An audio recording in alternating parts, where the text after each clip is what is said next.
¿Vos en ¿eh? en qué circunstancia la conociste vos, No, yo este en obra? esa época escribía en el semanario Brecha y, y con motivo de este evento y de la exposición de la obra suya en el Museo Nacional al año siguiente de la Bienal, en el 86, le hice una entrevista y ahí fue que entablamos el primer diálogo, ¿no?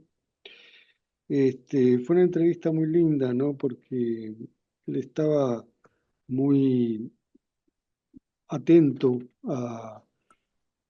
al medio, a las circunstancias que lo habían llevado a esa situación, pero al mismo tiempo estaba muy alegre, muy confiado en sí mismo y al mismo tiempo con cautela, ¿no? Porque fue interesante el hecho de que, porque a ver, vamos a empezar un poco por el principio, ¿no? Wilfredo es un hombre del interior, un hombre rural. Él nació en 1932, en 33, en el departamento de 33, en Colonia Jeffrey, y bueno, y vivió su infancia en Cañada del Sauce, en un campito que había adquirido su padre.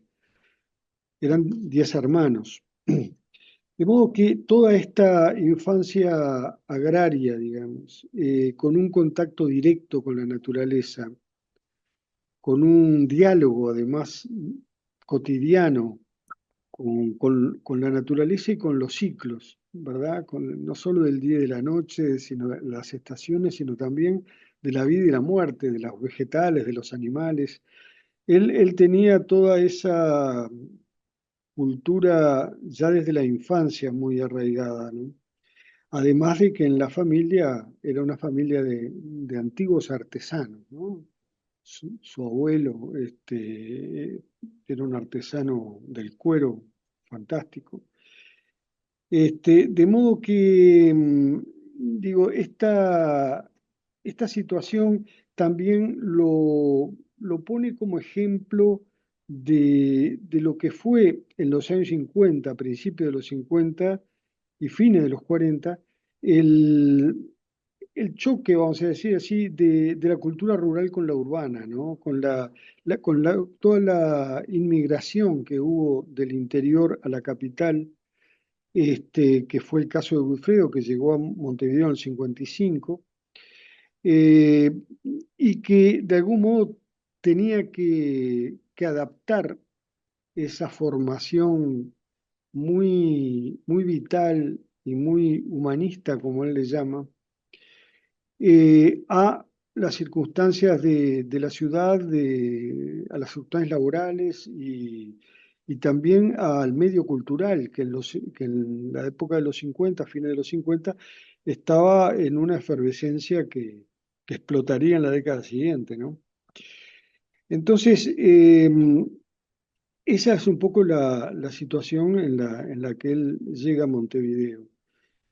Y, y bueno, cuando yo le hice esa entrevista en el 86, había un objeto en particular que había expuesto en Sao Paulo y que llamaba mucho la atención, también en esta exposición del Museo Nacional, que era una silla, una vieja silla, un poco desvencijada en su asiento, pero que una silla de respaldo curvo, si no me equivoco, creo que sí, y que él la había diseccionado, porque ahí ya en los 80 había empezado sus trabajos de disección de la madera, ¿no?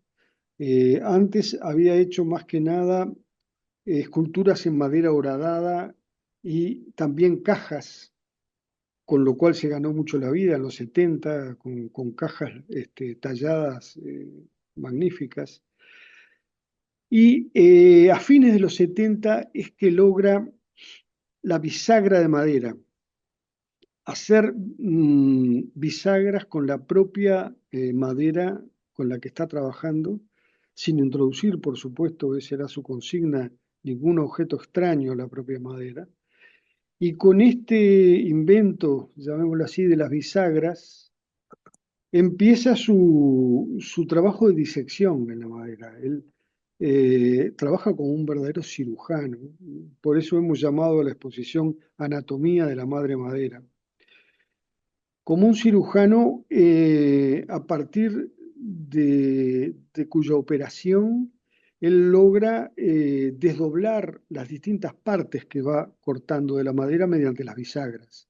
De modo que el objeto se abre, digamos, ¿no? Esa silla, muy curiosa, la había diseccionado y la había abierto y quedaba una especie de esqueleto muy extraño, ¿no? Entonces yo me acuerdo que lo consulté por esa pieza y él me dijo que desde que vio esa silla en la casa de un amigo, al cual después se la pidió para trabajarla, se había acordado de la petiza, el caballo o la burra que lo llevaba a la escuela en el campo y que se había muerto y él había visto su esqueleto en el campo abrirse con una barrica.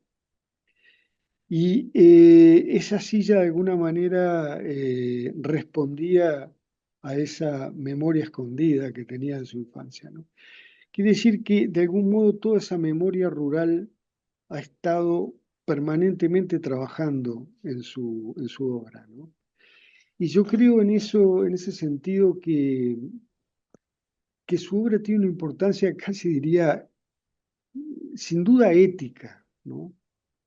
Y casi diría incluso filosófica, en cierto modo, en el momento actual, ¿no? Porque implica una reivindicación del diálogo con lo que nos rodea, en primer lugar con la naturaleza, con lo que queda de la naturaleza, en un momento del mundo en el cual los diálogos, por supuesto, con el ambiente están prácticamente cortados y entre las personas también.